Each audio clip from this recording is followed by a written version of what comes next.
This is Shelton Benjamin. This is Harley Reiss. This is Mick Foley. This is Mr. Wonderful Paul Orndorff. This is the Monster Abyss. This is Daniel Bryan. This is JBL, and you're watching the MWF. Be there live.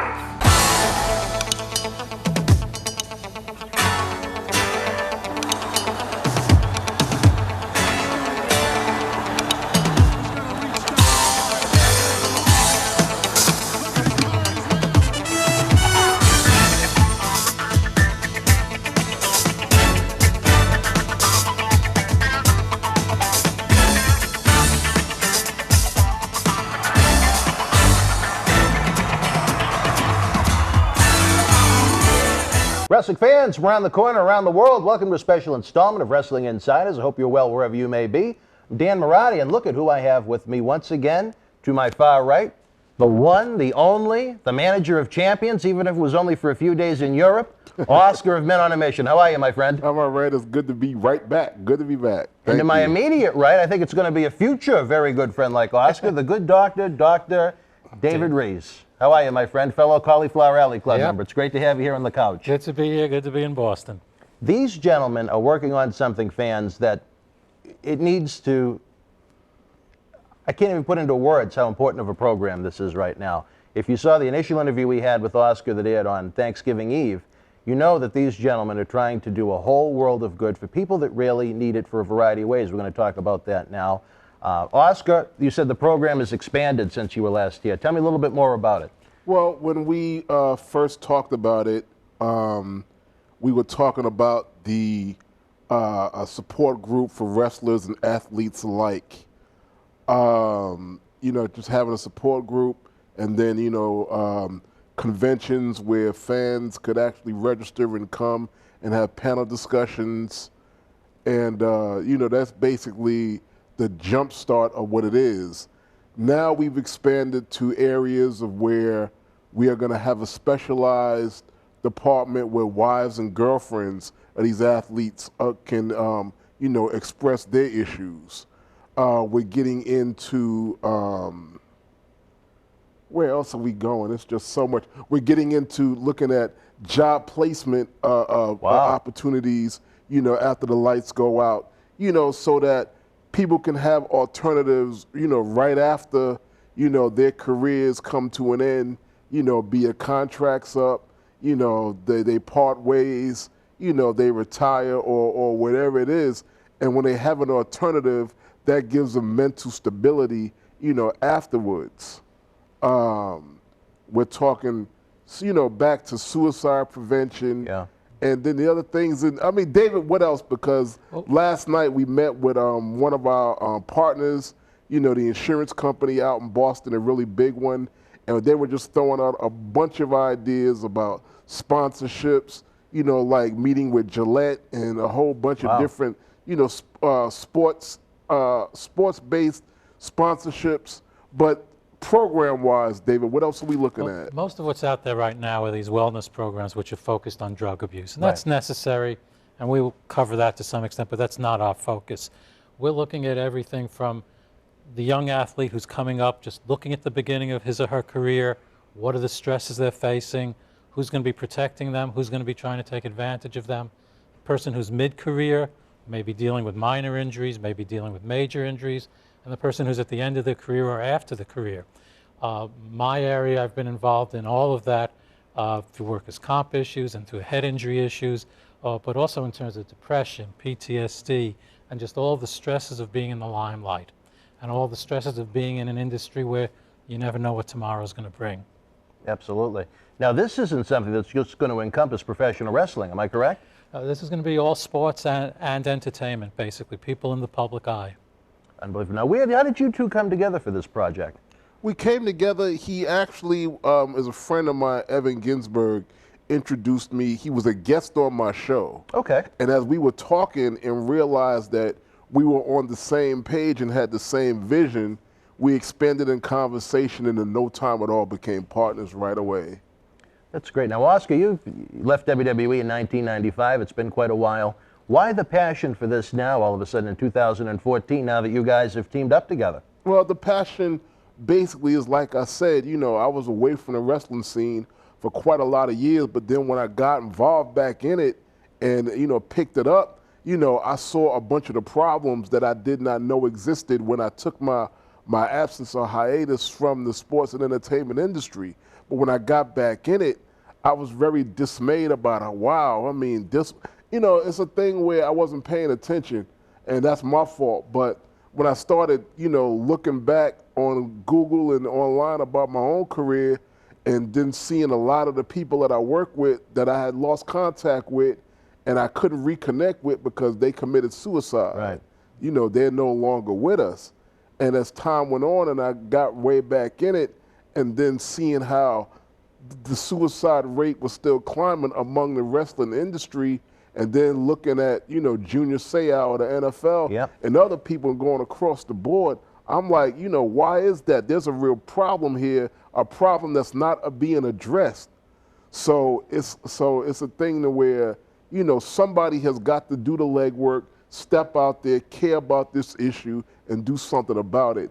And I have a passion for my fellow man, so that's where that came from.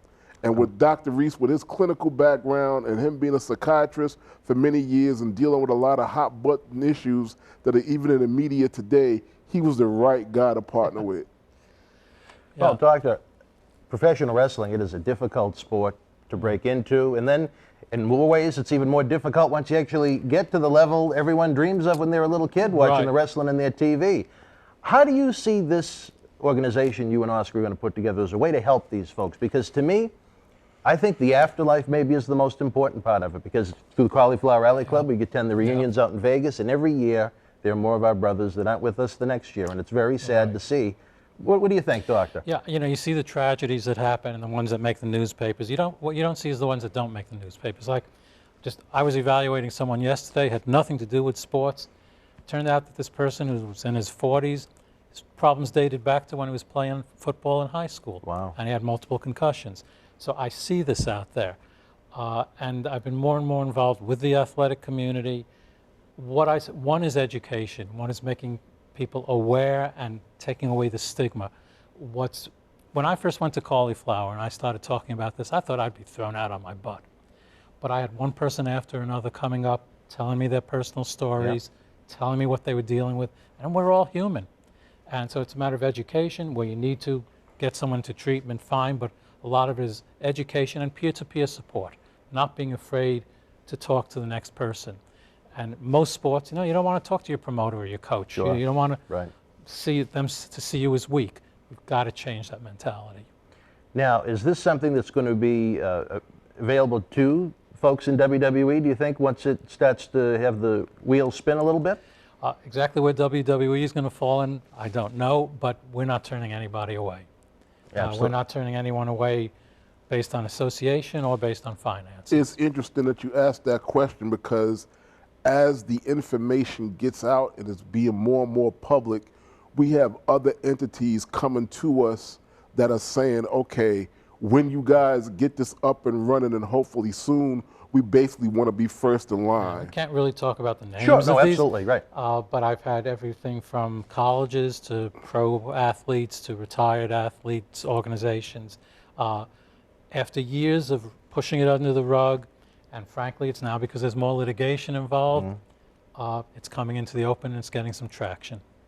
Well, I have a lot of respect for what you're trying to do. Your seminars have made, I think, a difference as far as getting people just to think and speak at the Cauliflower Alley Club reunions every year in Vegas. Hopefully, you'll be there this year for the 50th. I'll be this year. I'm not sure I'm going to be giving a seminar this year because you got a lot of bigger names than me giving Well, I seminars. don't know about that. We'll see. Who but knows? I'll be there. We'll see if anyone's going to make a bigger difference than what you're trying to do. You know, WWE has their alumni program, as they call it. They also reach out to certain superstars that it doesn't exactly make the public waves. I've been involved with that myself, trying to help folks out. Cauliflower Alley Club, they're there basically to lend a helping hand to the boys in need. We've raised a lot of money for them over the years, and I'd like to think we've raised a lot of awareness for the club too. What do you guys think you can do as far as being different for it, or even associating with them? You know, one of the things I've done besides the seminars is just made people aware that they can call me at any time. And it's for anyone in the industry. And I don't hold out that I have an emergency number or that I can be available, but they can always call me and they will get a call back. And the other thing is I can't provide treatment over the phone, but I'd be glad to talk to anyone. I had a call a couple months ago from a worker in Japan who was having problems and had no idea how do I get help in Japan. I happened to know a psychologist in Tokyo. Did you? Got her hooked up, and I don't know what happened. That's confidential between them. But she had someone to go to. And it was through Cauliflower Alley Club that she knew to call me. Isn't that great? It really is. It's such an important thing. I can think of people that have been in this very room that have passed away over the years, or like you said, not even passed away and made the news, but are dealing with such internal problems. And they're not things that people want to talk about because, again, here's the superstar wrestler from other sports. Here's this top elite athlete all over national television, supposedly on top of the world, but you can't even begin to decipher what's going on in someone's head. It's a very difficult thing to discuss, and an important thing. As well as the spouses and the kids of these people who were suffering. I mean, you have the Mike Graham 3 generations. Yeah, look at that. That was horrible. But we really want to reach out in a lot of different directions and make something available that's not out there now. I have a dialogue right now. I speak to Kristen Altman at least 3 times a month. I'm like, basically, and I was joking with her the other day, I'm like her former talent, eyes and ears out in the community. When something's going on with somebody and I get wind of it and I know that they can help or that they need to reach out, I call her directly and I tell her, you need to take a look at and talk to, so-and-so or such and such because, they're going through a problem. I protect their confidentiality, but I tell them, I tell her basically, so it doesn't come directly from me and I can't be accused of putting somebody's business out there, but I can tell her where to find the story. Exactly. Take a look at examiner.com and take a look at such and such and read what's going on and see if that's something you guys need to address. And I have those kinds of conversations with her at least maybe once every other week. So I'm saying that to say that I keep connected with them and their involvement won't be nor what I would want it to be a financial end of it. But as far as it being mentioned, being partnered with in the former the former talent newsletter, them actually being involved and being a pipeline of referrals to former talent that they know are having problems to come to us because what they're doing is one thing, but the thing that they lack, that a lot of sports entities lack, is they don't do the legwork to address all the issues that we'll be addressing. They'll have the program, and the program will say, well, if you come to us, we'll have limited resources, and we can do this, that, and the other. We're going to have not only those resources, but the resources we don't have, we're going to be responsible to find out what we don't have, where you can go get it and connect that with the other person. That's what sets us apart from the NBA to the NFL or whatever programs they have in place. They basically have them in name. They basically have a name for it. They maybe even have a department for it, but they either don't know what to do, how to do, or they're only willing to do so much. And you need to see something from beginning to end. In a meeting we had yesterday, which was real interesting, they were like, well, what is the plan 6 months down the line, afterwards? And the 6 months down the line for us is follow-up. 6 months down the line is, okay, well, once you're able to get past your depression or whatever the case may be, we will help you with job placement, or we will help you, find that other career. We can't guarantee you but we'll help you. We'll be there for you. And that's something I face clinically, even outside of this, every day, where you stabilize people, you get them out of their crisis, and then where do they go from there? Exactly. And there may be a 6-month waiting list for treatment. They have no job, they have no place to go, and you know where they're going to end up, back in your office in worse shape. So we really want it to be comprehensive. And if I could say one other thing about wrestling, which I think a lot of even doctors don't get on the psychological end, is that's probably the only sport where you're both inflicting pain and protecting your opponent at the same time. Right. Compared to, let's say, the New Orleans situation with the bounties. You don't care if you hurt the other quarterback, you may want to. But this sport has particular stresses that are unique that most people don't get. But I don't have the ring experience, so correct me if I'm wrong, but it weighs on you guys. Oh, sure. I can't say enough about what you guys are trying to do. Do you have any kind of timeline as far as when some of these great ideas are going to begin to execute and be able to be a much greater resource to the boys? In terms of my availability for anyone who wants to call for an emergency or even non-emergency, that's available right now. Oh, great. In terms of actually our formal program, we hope to kick off right after the new year, and then we have some formal events that will be occurring soon after that. We're getting our virtual office situation set up, which will be available the first of the year. We already have our email. We're working on our social media conduits. Our 800 hotline will be up and running come January, and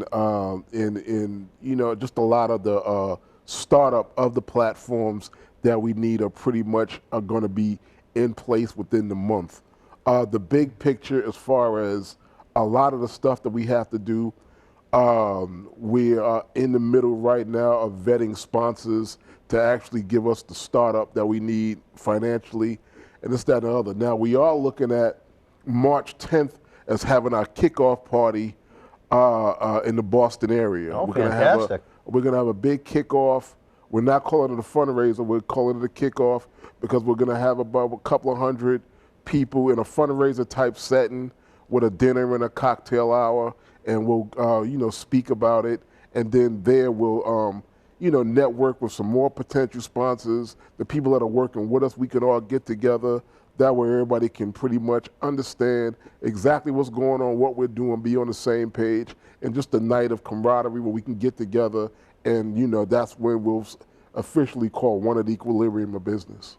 And clinically, we'll be rolling it out in stages, the first stage being more of the emergency, and then moving more to the support networks, the follow-up, and really expanding it into different areas. That's fantastic. And this is something I really believe in, and it's something that's needed so bad.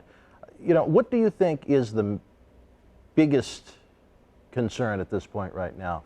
I have to say it's the guys that have left the business already, because those are the guys, you say, oh, save your money, this and that.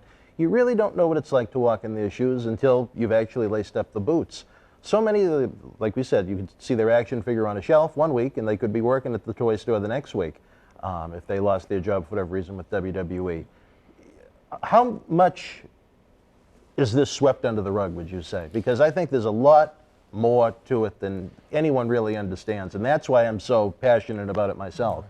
Absolutely, and again, my view from not being in the industry and that is the guy who you wouldn't necessarily recognize his name or her name, who maybe never made it to the top, whose story is never going to make it to the newspapers, right, yep, or anything. And I see these people in my office.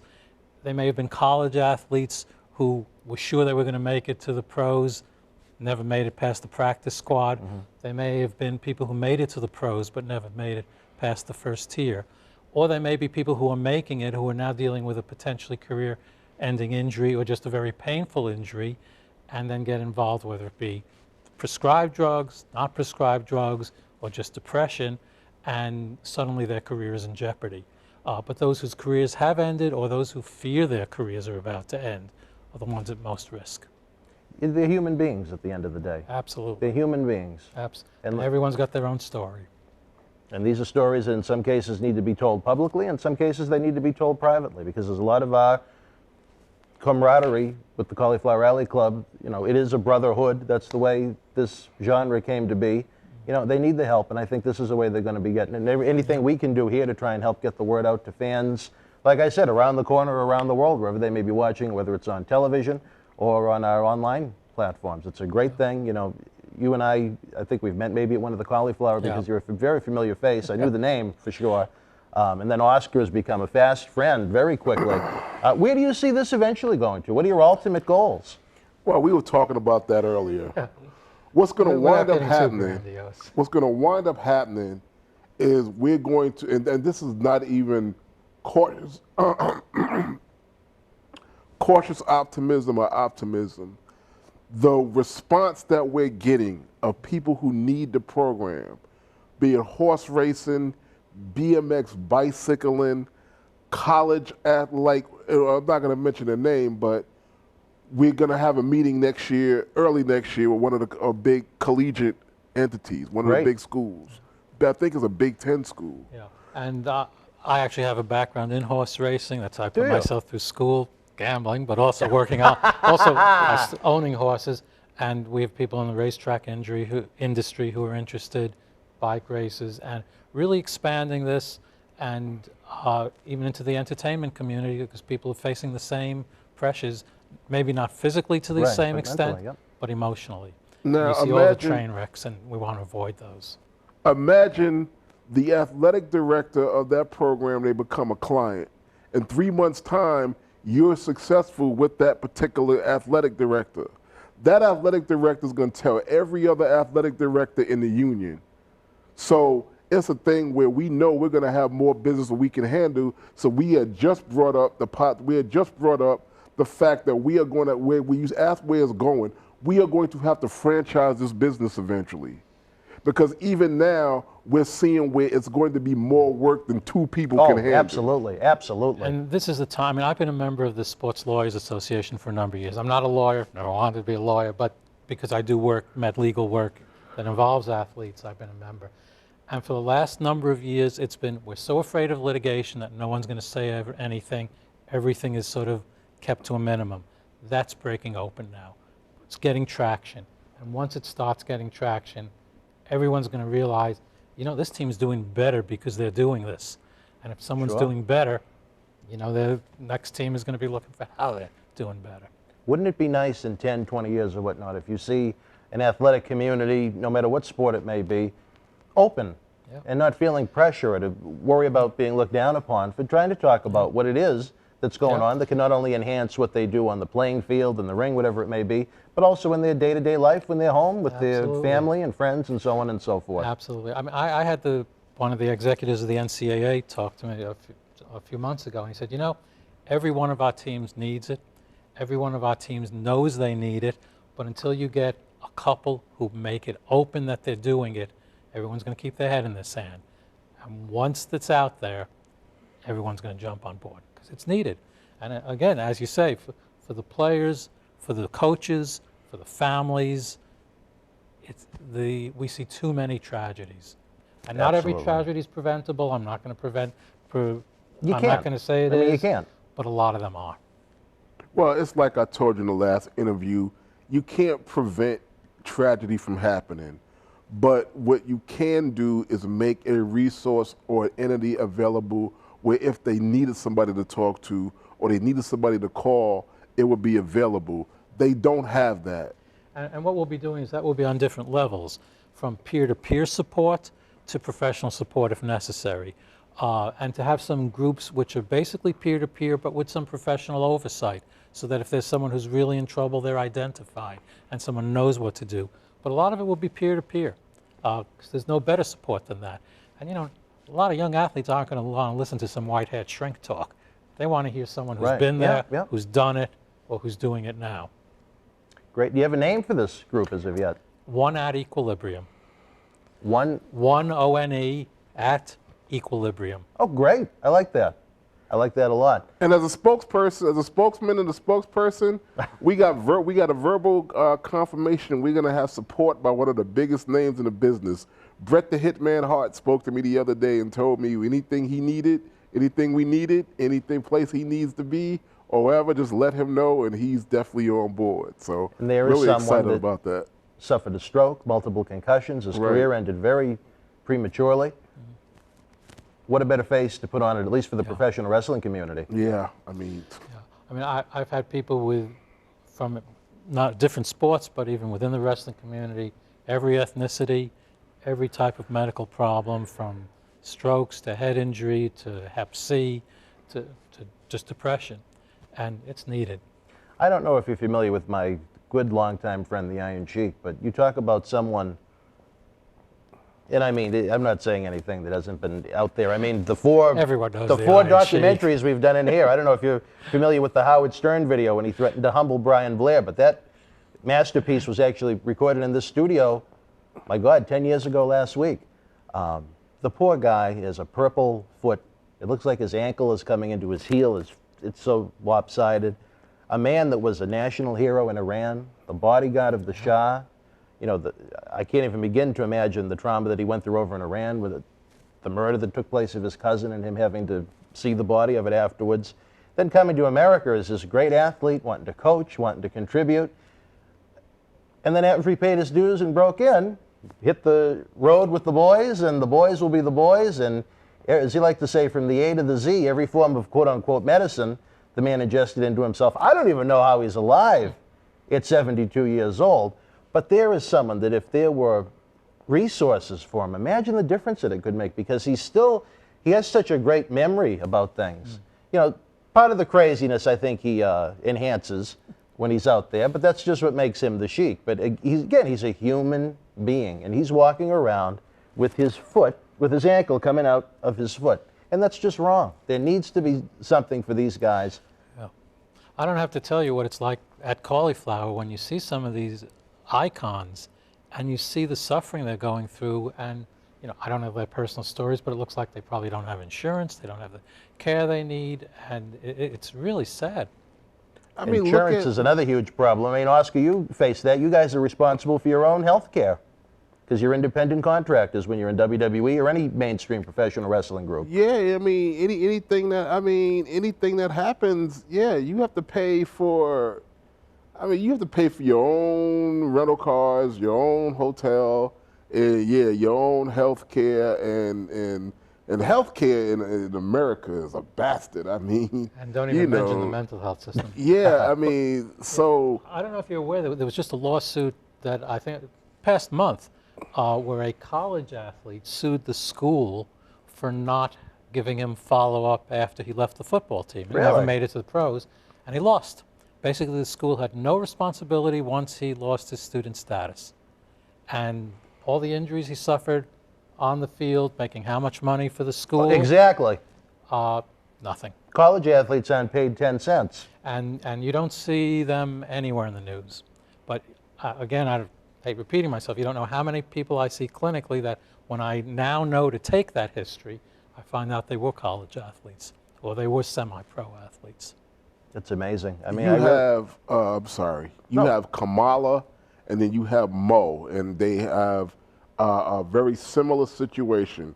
Kamala is a double amputee because of his diabetes, and it has to be attributed to him not having insurance or reaching out to entities and them not helping, and that's where it got. He was just hospitalized near death because he had some kind of stomach issue because of the diabetes. He has to actually, you know, travel around with his dialysis kit.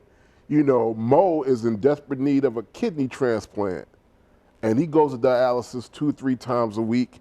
But you know, God help, you know, he got some insurance for the dialysis, but he doesn't have insurance to underwrite the surgery. And it's like $30,000 for him to do it that he doesn't have. So, you know, the fear is, you know, what's going to wind up happening. And besides wrestling, that just speaks to a problem in America, period. A problem in America where we probably need to take a look at socialist medicine like Canada, because everybody should have health care, point blank, period, regardless of your status, whether you're rich, whether you're poor, whether you're middle class. And you're not going to be middle class for long if you have a major health issue, right, because that is going to take a toll on your income. Even the richest man in the world, they get a $500,000 medical bill. He don't want to spend $500,000 on that. You know. I mean, right now in the clinic where I'm working clinically, you don't know how many people I see every week, and these people aren't athletes. Maybe construction workers, maybe a housewife. Started out with a minor injury, got put on pain meds, didn't have the medical insurance to get the treatment they need, ended up with chronic pain. It's cheaper to buy heroin than it is to try to get some legitimate medical care, and then they end up with their life in the toilet. I don't know, Doctor. I tell you, it's something that bothers me an awful lot. And like, there's only so much a group like WWE Alumni or Cauliflower Alley Club can do. In a lot of cases, these people need to do the reaching out in a comfortable way for them to do it. And hopefully this is going to be yet another resource they have outside of what's available to them right now. That's another good point. And one of the other aspects of our program is teaching accountability that people are accountable for themselves. And yes, there are things you can't control, but being accountable for your own behavior, being responsible for your own behavior, knowing where your boundaries should be, preventing yourself from getting into some of the trouble, being in some of the environments where trouble's going to look for you. I mean, you've got to protect yourself, you've got to protect your brand. The worst thing you want, even when you're coming up in your career, is to be known best for having your face on TMZ. Yeah, and we see that happen now, it seems like a couple times a week. And it's on Twitter worldwide in second. It's not buried on page 16 of the local sports page like it was 10 years ago. The social media has really expanded things in both good ways and a lot of bad ways. It's a different world. Absolutely. Hopefully, another aspect of this would be awareness. The more we talk about it like this, the more programs we're on, the more people know that this program is out there, and the more it's made public, these sports entities will step up in ways they never have before in order to help these people. That's one of my hopes. What can the folks at home do that want to get involved in something like this? Because hopefully we're going to pull on the strings of a few hearts with this interview. It's very important. One is just to reach out to friends and family, let them know that they're available as need be, and let them know that there's no stigma attached. If they want more than that, please contact me. I will respond to every email, dmreiss@gmail.com. Put that right up on the screen. And I would be glad to, if people want to be involved, we welcome participation. What we're doing is very serious. We're going to be doing quality work. We're not going to be doing half-ass work, but we want as much participation at every level as we can get. Unbelievable. Is there anything we haven't missed yet, guys? This is very important. I want every aspect covered from top to bottom right now. I want folks to know what's going on, what can be done to make a better life for these people. Again, people, not athletes, not wrestlers, not baseball players, human beings. Right. I mean, long-term hope is to expand this to the fans also. And that's not in the plans right now because that would be too big. But, it's the whole mental health system. We're not going to change the whole mental health system, but maybe we can plant some seeds. Well, true and not exactly true. It is kind of expanded to the fan because the seminars that we're going to be having, that's going to be for the fans to come out, to hear the stories in a panel-like discussion, to have a Q&A. That is going to be for them. So that is an expansion from the athlete side to the fan side. That way you don't have a bottleneck. That way it's not, nobody can say, well, all they care about is the athletes. This program is going to have a conduit where everybody can get a chance to at least know about it, talk about it, do something, and network with it, and even get the help they need as a fan as well as a former participant or a participant. So yeah. If I can tell you one small story. Sure. I've worked in a lot of different settings, and I've worked with some very sick people, paranoid, psychotic people. They see these old psychiatrists come in, they don't want to listen to me. I pull out a picture of myself with Stone Cold, and I've had some of the toughest, most paranoid people suddenly say, okay, doc, what do you think's best for me? And I told him at CAC, I said, you don't know how many paranoid schizophrenics you have helped just by having had your picture taken with me. So yes, it is for the fans also, and having the fans have contact with people who've been there, who they look up to as above and beyond, but who are really human, is going to be really powerful. Unbelievable. Well, I want to say it right here and now, if I haven't made it clear already. Anytime either one of you have some kind of a need to get the word out that you want to promote, to let fans know, to let people in the industry know, this is a platform for you to use anytime you want, whether it's you, Oscar, or Dr. Reiss yourself. It's just, I can't think of how many top superstars right now that you have the action figures and the t-shirts of are having a very miserable experience at this moment. These quote-unquote legends, these stars, even people that lay the groundwork for the industry. Think of right now the unhappiness that might be going on in their head, that they just need someone to talk to and try and sort out what's going on out there. And this is the program that these guys need. It's great what WWE does with the alumni program. It's great what Cauliflower Alley Club does, but this is beyond, and it's a completely different scope of what that is. And it's been needed for a long time. It's long overdue, but thanks to you gentlemen, it looks like we're headed in the right direction to see some really positive work done to help a lot of lives. Let me look into my camera and give a message real fast. It's Christmas time, and for a lot of people, it's the most depressing time of year. To my fellow wrestlers in the game, my fellow athletes, whether you're playing the game now or you have played the game, you might be going through some things that nobody knows nothing about. You might feel like you don't have nobody else to talk to, and you might feel like it might make you look weak if you told somebody that you was going through. But let me tell you something. We are all brothers in the game. We are creating a program and creating a platform where I want you to know you are not alone. Talk to your wife, talk to your mother, talk to your spouse, talk to your friends. If you don't want to talk to me or talk to us or talk to a psychiatrist or talk to a therapist, it doesn't make you less of a man or less of a woman or less than the athlete that you are if you reach out and say, brother or sister, I need help.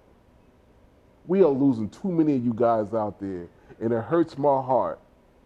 Reach out, speak out. I love you, Merry Christmas. You are not by yourself.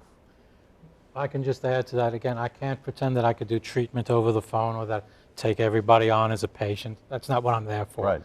But I will answer a call, I will respond an email, and at least put you in a direction you can go. dmreiss@gmail.com, 858-204-8783. They're not hotlines, but I will respond. Unbelievable. Fans, we want to prevent any more tragedies from happening. No fee. No fee. This is a quality human being. You hear about it every day in the news. And it's something that's kind of pulling on the strings of my heart, I guess, because it's something that, like I said, we will use this platform to do whatever we can to try and help the cause. I mean that from the bottom of my heart. I don't want to see another friend pass away so soon. It's something that really bothers me every time it happens, because anyone that's preventable should be prevented if all humanly possible, and you folks are going to make that happen. I look forward to seeing you guys soon here, over the telephone, however we need to communicate, we're going to get the job done. I look forward to this fundraiser, or what was the terminology you used, Oscar? It slipped my mind. The kickoff. The kickoff. Boom, it's like the NFL season. Yeah, Dreamy Mimi, my wife, she'll correct you. All We're right, not all calling right. it a fundraiser. Okay, it's the kickoff. I was on the radio show with her, I believe, For right? One at Equilibrium. And Plug the radio show, Boston brother. fans, March 6th, 7th, and 8th, Pro Wrestling Marathon. I'm going to be out there signing autographs for that as well. And June 27th, New England Fan Fest in Providence, Rhode Island. So, What about the radio show? That's something that a lot of fans would enjoy. I know I had a lot of fun being on. Every Thursday from 8 to 10 Eastern Time, Not Your Mama's radio show. Mo from Men on a Mission, myself, Oscar, Dreamy Mimi, and our network host, Felix Almedo. We talk wrestling, we talk politics, we talk news of the day, we talk about everything, but it's mainly wrestling. You guys can tune in, Not Your Mama's Radio, or call us at 347-202-0399. Every Thursday from 8 to 10. We're there, we have a good time, and we welcome you callers to call us and talk about whatever. Unbelievable. Fans, whether you're watching this the holiday season, whether you're watching it in the archives online down the road, this is something that's very, very exciting, very positive. It's something that's very much needed. We're going to keep you up to date on it. And to the brotherhood out there that may be watching this, it's good to know that this resource is coming your way. Everyone deserves it, and now everyone is going to have a chance to get it. And I think that's the best point that can be made through this interview. Thank you. Thank you, Doctor. It's a pleasure to have you, Oscar, again. Right. Thanks We're a going to be lot, seeing man. you on our Christmas Eve special, which will be a lot of fun. Fans, again, we want you to be well. Spread the word. See you soon.